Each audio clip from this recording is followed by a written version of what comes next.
आपका पूरा जीवन का लक्ष्य सिर्फ 101 शिष्य निर्माण करने का है। 20-25 साल तो आप जॉब में और है ही है, इसमें तो कोई शक नहीं है ना। आप हर दिन कम से कम 70-80 बच्चों के साथ इंटरेक्ट तो करते हैं, 70-80 से 100 बच्चों के साथ इंटरेक्ट करते हैं हर दिन। आपके पूरे जीवन का लक्ष्य सिर्फ 101 बच्चे दे रहे हैं, और उस 101 बच्चे कौन? हर किसी बच्चे से जो इंटरेक्ट आप करते वो नहीं। जिन बच्चों में आपने अपने प्रति श्रद्धा जागृत कर दी है, ऐसे 101 बच्चों का आपको एक लिस्ट बनाना है, तैयार करना है। ये आपका जो इंटरमीडिएरी लक्ष्य, बीच का लक्ष्य है, उससे ऊपर भी आपको एक लक्ष्य निर्धारण करना है, और वो ये है कि उन 101 बच्चों में से एक अर्जुन जो है हम निर्माण करेंगे। एक अर्जुन यानी जो विश्व स्तर पे या राष्ट्रीय स्तर पे अपने नाम को रोशन करेगा। अभी आप देख लो 30-40 शिक्षक है, यदि सबने अपने इस लक्ष्य को ले लिया तो 30-40 अर्जुन हम निर्माण कर देंगे। कोई सचिन तेंदुलकर, कोई अब्दुल कलाम, कोई नरेंद्र मोदी, कोई है ना डॉक्टर विजय भटकर, तो कोई इस तरह के कुछ, यही सब अर्जुन है जिन्होंने पूर्णता को प्राप्त की, राष्ट्रीय और अंतरराष्ट्रीय स्तर पे अपने नाम को स्थापित, अपने देश के लिए जो है नाम को रखा है उन्होंने। तो ऐसे एक शिष्य का निर्माण आपके थ्रू होना चाहिए। ये आपके पूरे जीवन का लक्ष्य है। अब प्रश्न ये उठेगा कि आप उन बच्चों में श्रद्धा उत्पन्न कैसे करें। तो पहला तो ये चीज था कि आपका अपना परिचय एक ब्रह्म का परिचय होना चाहिए। इसके बाद उस श्रद्धा को उत्पन्न करने के लिए आप क्या करेंगे। तो हम थोड़ा सा रामायण में जाएंगे समझने के लिए कि श्रद्धा उत्पन्न कैसे होता है। रामायण में कल मैं उसी इवेंट पे आ रहा हूं बार बार, हमने इस बात की चर्चा की थी कल कि भगवान राम ने हनुमान जी को कोई सैलरी तो देनी थी एम्प्लॉयमेंट की, तो भगवान राम ने ये कैसे निश्चित किया कि मुझे हनुमान जी को ही अंगूठी देना है सीता का। मित्र तो सुग्रीव बने, राजा तो सुग्रीव है, आर्मी भेजने वाले सुग्रीव हैं, तो वो बोल सकते थे कि भाई मेरे मित्र सुग्रीव, ये लो मेरा अंगूठी, तुम डिसाइड करो कौन किसको देना चाहिए और दो। लेकिन उन्होंने स्वतः डिसाइड किया कि मुझे हनुमान को ही देना चाहिए। वो किस आधार पे उन्होंने डिसाइड किया कि हनुमान को देना चाहिए? उसके पहले एक घटना घटी। घटना क्या घटी? तो जब वो वन में गुजर रहे थे तो एक ब्राह्मण के वेश में एक व्यक्ति आके परिचय पूछा। जब उस व्यक्ति को पता चला कि ये स्वयं राम और लक्ष्मण है, तो वो हनुमान अपने स्वरूप में आकर उन्हें अपने कंधे पे बैठा करके वहां लेकर के गए। उनकी सेवा पहले दिन से शुरू कर दी। तो कहने तात्पर्य ये है कि भगवान राम ने इस आधार पे डिसाइड किया कि ये मेरा सच्चा सेवक है, और जो सेवक है वही, उसी में श्रद्धा है। श्रद्धा को, आपके पैरामीटर को मेजर करने का एक क्राइटेरिया ये है कि आपके शिष्य आपके प्रति सेवा भाव रखते हैं या नहीं रखते। वो जो आप 101 नाम लिखेंगे ना, उसके सेवा वाले कॉलम में सबका टिक रहना चाहिए, किसी का क्रॉस नहीं होना चाहिए। एक क्राइटेरिया। दूसरी क्राइटेरिया, आपके जितने शिष्य हैं उनके अंदर आपके प्रति किसी भी प्रकार का भय नहीं होना चाहिए। अभयम, गीता का 16वां अध्याय का पहला शब्द अभयम, दैवी संपत्ति। तो उसमें भय का अभाव हो। इसका मतलब ये नहीं है कि श्रद्धा है आप में और भय है तो प्रश्न, उसका जो ज्ञान है उसका प्रवाह हो नहीं पाएगा। भय नहीं है तो आपको पूछेगा। वो पूछेगा कैसे? परिप्रश्नेन सेवया, सेवा के भाव से और ज्ञान के जिज्ञासा से वो आपको प्रश्न पूछेगा। प्रश्न पूछने के लिए प्रश्न नहीं पूछेगा, या अपनी निर्भयता दिखाने के लिए आपको प्रश्न नहीं पूछेगा। हाँ मैं देखो क्लास में पूछ रहा हूँ, स्मार्ट हूं मैं, बाकी बच्चे नहीं खड़े हो रहे, मैं खड़ा हो जा रहा हूँ। ये होता है क्लासेस, है ना? वो नहीं, जिज्ञासा से पूछेगा प्रश्न। और साथ साथ अपने जीवन के कुछ समस्याएं, कुछ घटनाएं जिससे उसे लगता है कि मैं किसी और से शेयर नहीं कर सकता, वो आपके पास आकर के बताएगा। ये तभी होगा जब उसके अंदर आपके प्रति भय नहीं है। अभयम, अभय वाला कॉलम जो है वो भी सबका टिक होना चाहिए। तीसरा जो सबसे इंपॉर्टेंट चीज है, इन चीजों को आप करेंगे कैसे वहां? दो चीज है, एक है आइडेंटिटी।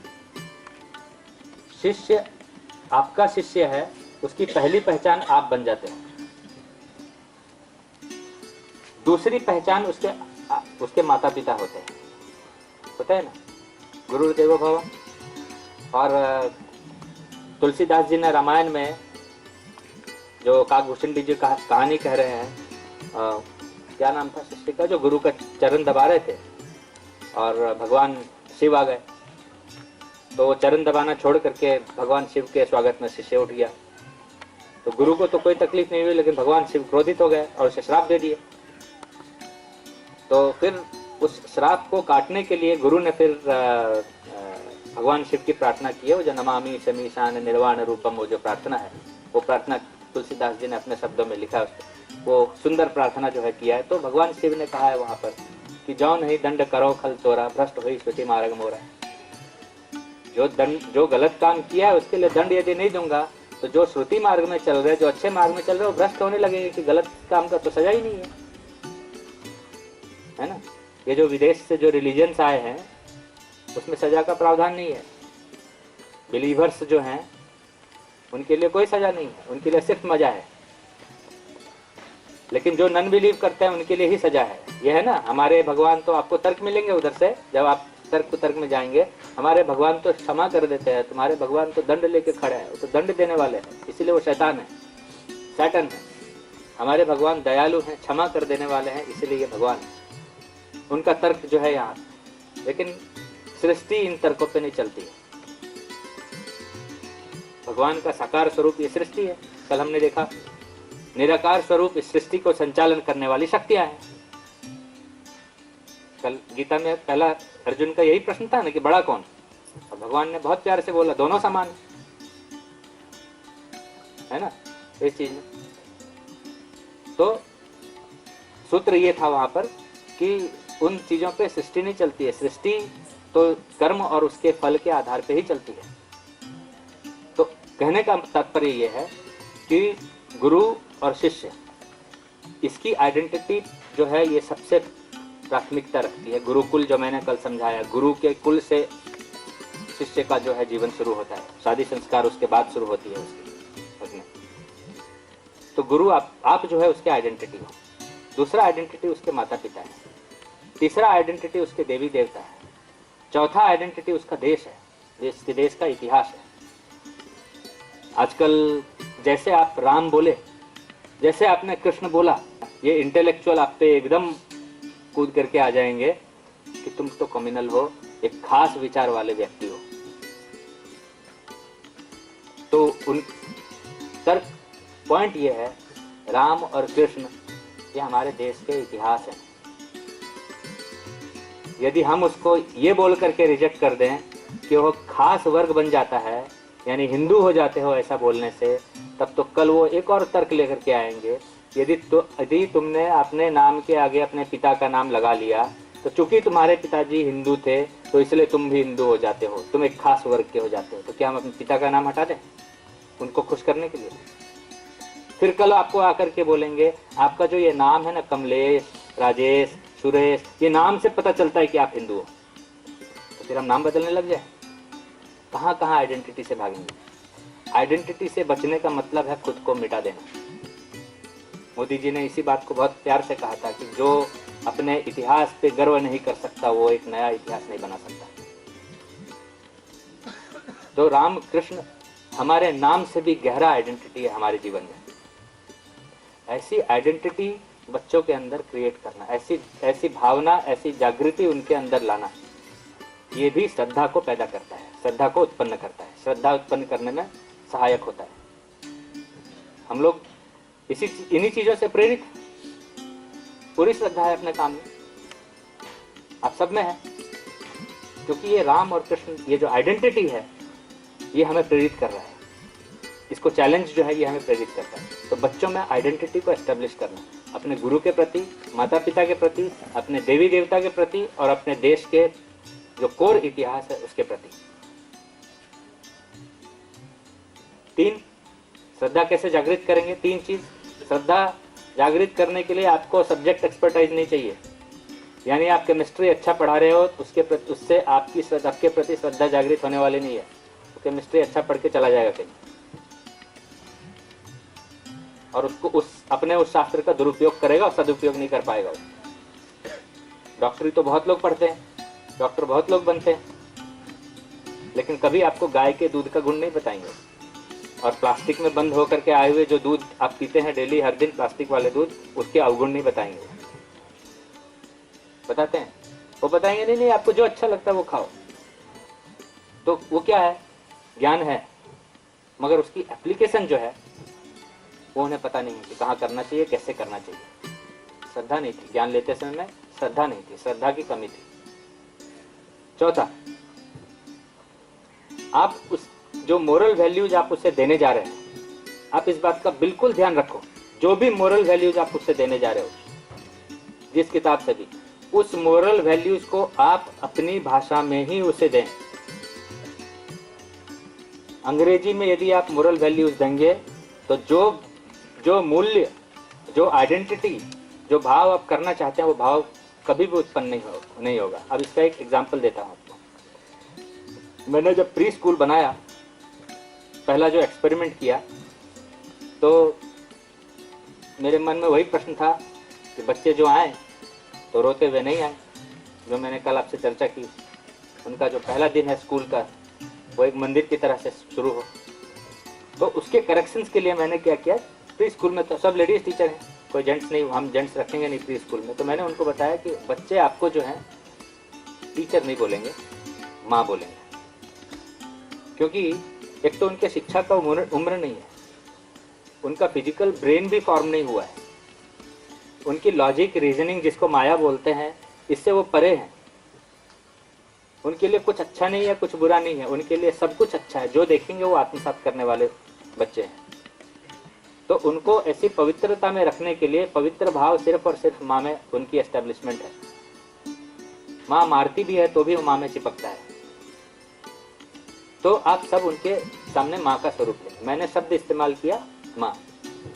अब उसमें से हमारी जो एक टीचर थी वो अनमैरिड, तो उसने प्रश्न उठाया, सर मैं तो अनमैरिड हूं। तो गड़बड़ कहाँ हुआ? मदर शब्द से।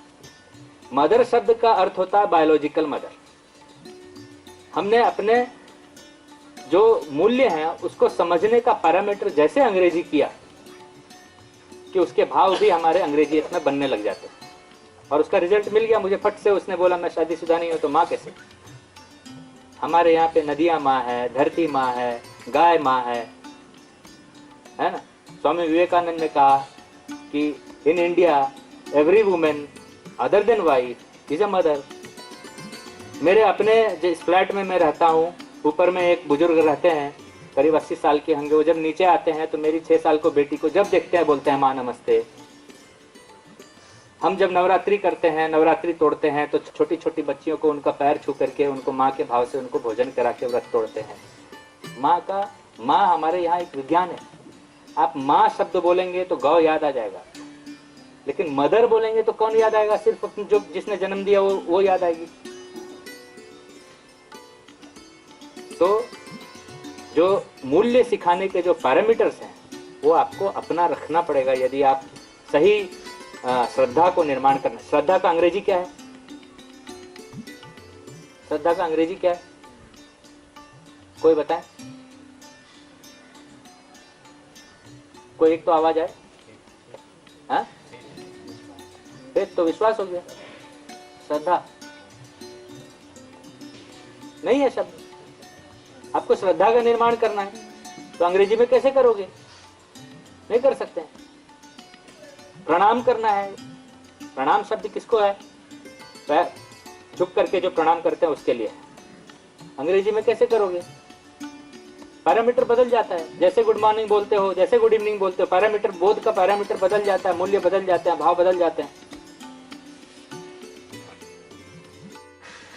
तो हमें मूल्यों का निर्माण यदि करना है तो अपने संस्कृत से निकले हुए शब्द जो अब हमारी भाषा में भी समाहित है, उनका हमें पूर्णतः उपयोग करना पड़ेगा, कोई दूसरा रास्ता नहीं है।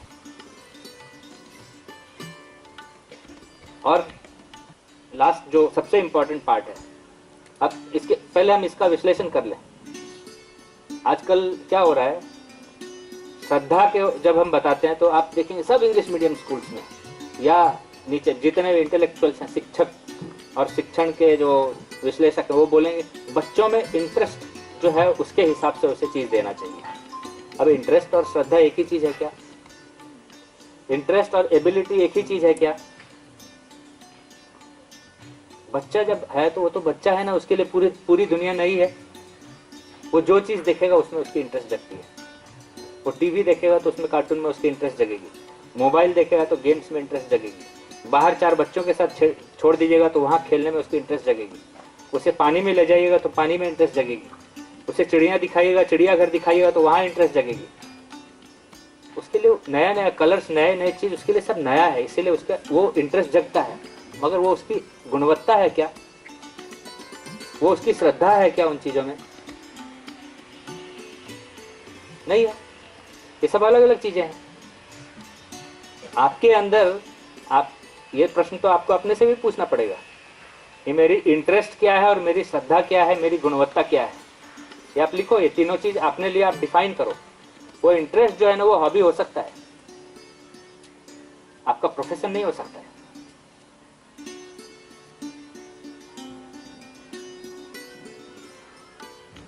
इंटरेस्ट जो है वो आपका प्रोफेशन नहीं हो सकता। प्रोफेशन तो जिसमें आपकी श्रद्धा है वही होना चाहिए।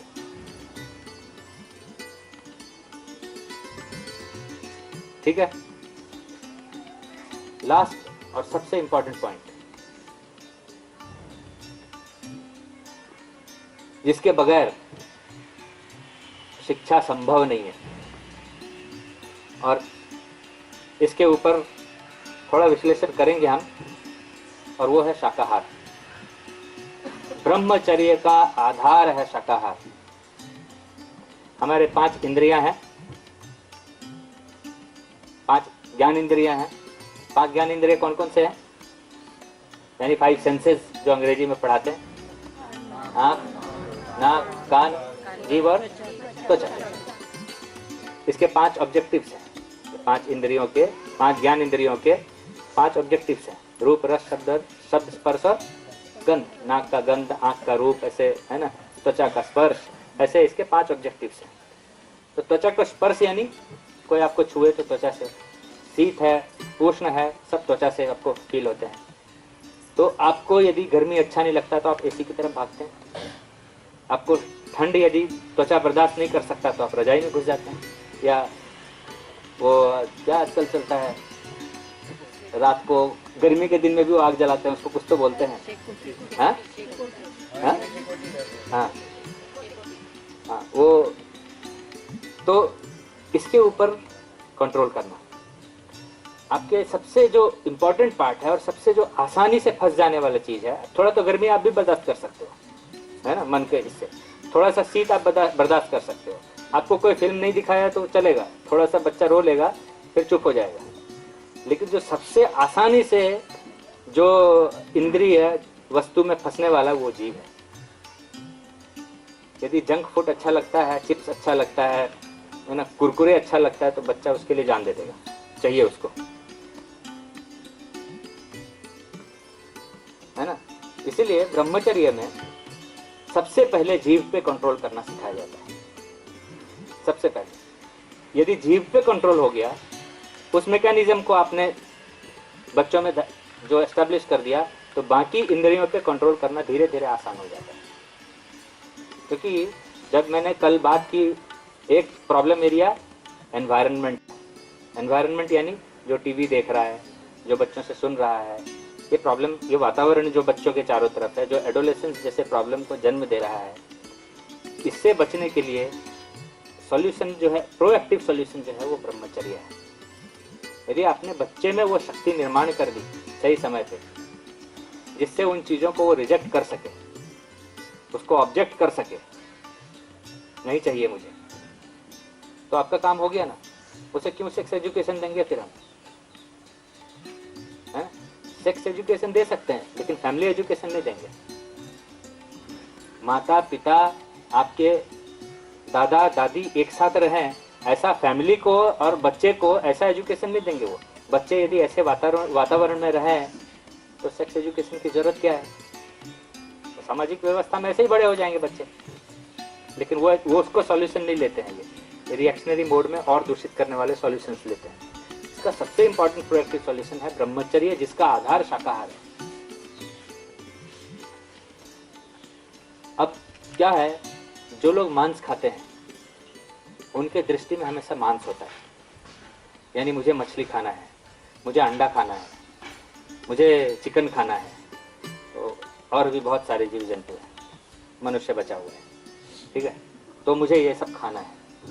तो उसके विजन में ये नहीं होता है कि खेत अच्छा होना चाहिए, अनाज अच्छे से उपजने चाहिए, उसमें इंसेक्टिसाइड पेस्टिसाइड नहीं होने चाहिए, पेड़ पौधा होना आवश्यक है, जंगल होना आवश्यक है, नदियों में पानी होना आवश्यक। ये जो प्रकृति है इसके प्रति उसकी जागृति जीरो रहती है। उसका हमेशा एपेटाइट जो है ना वो रहता है कि कितने बकरी हम पैदा कर लें, कितने चिकन के हाउसेस बना लें, कितने अंडा हम ले आए मार्केट में, वो सब उसका ध्यान जो है वो उधर केंद्रित रहता है, फोकस हट जाता है। और नतीजा क्या होता है, पर्यावरण को नुकसान पहुंचाते हो। एक साइकोलॉजी निर्माण करता है, मांस से खाने से मांस वाली ही प्रवृत्ति पैदा होती है, डिजायर्स स्ट्रांग होते हैं, एग्रेसिव ज्यादा होता है, क्रोध ज्यादा आता है, उत्तेजना ज्यादा आती है, धैर्य की कमी हो जाती है। ये सब जो आसुरी संपत्ति की बातें हम करते हैं, ये सब चीजें, वो सब का अब स्वतः निर्माण होना शुरू हो जाता है। हमको करना क्या है, आगे कैसा विश्व निर्माण करना है, कैसे वातावरण में अपने आने वाले जनरेशन को रखना है, इसी के लिए तो ये शिक्षा है। ये ऐसे बहुत सारे टिप्स हैं श्रद्धा जनरेट करने के लिए, मगर ये कुछ 4-5 टिप्स मैंने आपको बताए, राइट, उस चीज में। अब एक मूल था, आप समझ लो शिक्षा क्या है, जो कल का पेंटिंग था हमारे अंदर पहले से विद्यमान है। जो स्वामी विवेकानंद ने कहा था, education is manifestation of perfection already in man, पहले से विद्यमान है, यानी बच्चा सर्वज्ञाता पहले से है। प्रॉब्लम सिर्फ क्या है कि उसका वो जो ज्ञान है वो मन बुद्धि अहंकार और चित्त ने आवरण कर लिया है, इसने आवरण कर लिया है, यानी उसका बुद्धि का पैरामीटर जो है वो रीसेट करके 0 कर दिया गया है, उसके चित्त का पैरामीटर रीसेट करके 0 कर दिया गया है, उसका मन का पैरामीटर रीसेट करके 0 कर दिया गया है, उसके अहंकार का भी इनिशियली पैरामीटर रीसेट करके 0 कर दिया गया है, उसके साथ पैरामीटर 0 करके वो दुनिया में आता है। तो जो सर्वज्ञ आता है वो 0 में चला जाता है, वहां से एक एक परत उसका फिर हटना शुरू होता है। ज्ञान बसता कहाँ है? मैंने आपको जितनी चीजें बोली उसमें से यदि कोई शब्द आपके डिक्शनरी में नहीं है, यानी आपके समझ में पहले से नहीं है, तो आपको वो बात समझ में आएगी क्या? नहीं आएगी। और उस शब्द को समझने के लिए आपको जो बात समझ में आ रही है उन्हीं पैरामीटर्स का सहारा लेना पड़ता है। ज्ञान की वृद्धि कैसे होती है? मैंने एक बात समझी, मुझे दूसरी बात समझनी है, तो इस एक बात जो समझी है इसके रिलेशन में मुझे उसे समझना पड़ता है। फिर वो बात आत्मसात हुआ तो फिर तीसरी बात को समझने के लिए इन दो पैरामीटर, इन दो चीजों को रिलेट करके तीसरा चीज समझता हूँ। ज्ञान की वृद्धि ऐसे होती है ना? बात समझ में आई क्या? नहीं आई? हाँ, कंप्यूटर के डेटाबेस में जितना डेटा दूंगा प्रोग्राम करके, जितना डेटा रखूंगा, कंप्यूटर उतना ही ना रिएक्ट करेगा कि अपनी मर्जी से कुछ कर लेगा। वही सिस्टम है हमारा। हमारे डेटाबेस में जितनी चीजें हैं उतनी ही चीज हमें समझ में आती है, और उसको रिलेट करके नया चीज फिर बनाना पड़ता है और समझना पड़ता है चीजों को। तो बच्चे में ये ज्ञान पहले से है, आपको उसके परत को खोलने का तरीका जो है वो सीखना है। और हर बच्चे के लिए ये भिन्न हो सकता है। आज हर बच्चे के लिए ये कॉमन कर दिया गया है कि टीचर आएंगी, टेबल पे बैठेंगी, लेक्चर देंगी, बच्चे को होमवर्क लिखाएंगी और चले जाएंगी, ये मान करके कि सब तो समझ गए। समझा कोई नहीं होता है, सब ट्यूशन में जाकर सीखता है, कोशिश करता है सीखने का। वहां भी कितने सीखते हैं पता नहीं, कोशिश करता है सीखने का उस चीज में। ठीक है, तो शिक्षा आत्मा में बसता है। हम जो देखते हैं वो उल्टा दिखता है, लेकिन यानी रेटिना पे उल्टा इमेज पड़ता है, लेकिन मन उसे प्रोसेस करके सीधा लेता है। फिर उसके बारे में जो हमारी बुद्धि में है उतना हम समझते हैं, मगर हो सकता है उसका सत्य जो है वो कुछ और हो जो आत्मा में बसता है। जब तक उस सत्य तक ना पहुंच जाए तब तक उस चीज़ का ज्ञान हमारा पूर्ण नहीं होता। जो हम सुनते हैं देखते हैं सब इसी फॉर्मूला पे आधारित है। ठीक है, कुछ सूत्र मिले आपको? अब आप में से हम अगली 3-4 महीने बाद जब भी मिलेंगे तो मैं इन चीज़ों को फिर आपसे पूछूंगा, और आपका वो लिस्ट देखना चाहूँगा, आप में से कितने लोग डायरी रखे हैं और उस डायरी में कितने नाम आए हैं। हाँ, आप एक भी नाम ऐसा न लिखना जिस बच्चे में आपने श्रद्धा उत्पन्न न किया हो। एक ही नाम लिखो आप, मगर उसके ये जो मैंने पैरामीटर दिए उसमें आपके लिए भय नहीं है, आपके लिए श्रद्धा है। ये जो पैरामीटर्स दिए हैं, वो वेजिटेरियन है वो बच्चा, आपके प्रभाव से, उसके घर में हो सकता है नॉन वेज खाते हो, लेकिन आपके प्रभाव से वेजिटेरियन है वो बच्चा, तो वो सब कॉलम जो है टिक मार्क लगना चाहिए उस बच्चे का। आप सिर्फ इस पैरामीटर पे काम करो। मैं आपको बता रहा हूँ कि आप ऐसे बच्चे का निर्माण कर दोगे जिसके बारे में आप सोच भी नहीं सकते हो। आपको कुछ सब्जेक्ट मैटर पढ़ाने के लिए आपको थोड़ा भी स्ट्रेस नहीं लगेगा। ये जो आप स्ट्रगल कर रहे हो ना कि किस बच्चे को सिखाऊं, किसका मार्क कैसे लाऊं, कैसे ऊपर बढ़ाऊं, ये सब कुछ करने में एकदम छोटे छोटे सूत्र दे रहा हूँ। इस पर आप खाली आप डायरी बनाओ, डायरी में कॉलम बनाओ, और जो बच्चे में ये पैरामीटर पूरा कर लो उसका नाम लिख लो, उसको टिक मार्क कर दो, ये बच्चा मेरा हो गया। ऐसे 101 बच्चे आप एडॉप्ट कर लो बस। फिर आप रिजल्ट देखो क्या होता है उन बच्चों का। आपको निरंतर फिर ध्यान रखना पड़ेगा वो पैरामीटर डिस्टर्ब नहीं हो रहा हो किसी कारण से, तो 10 साल वो पैरामीटर आप बनाए रखो।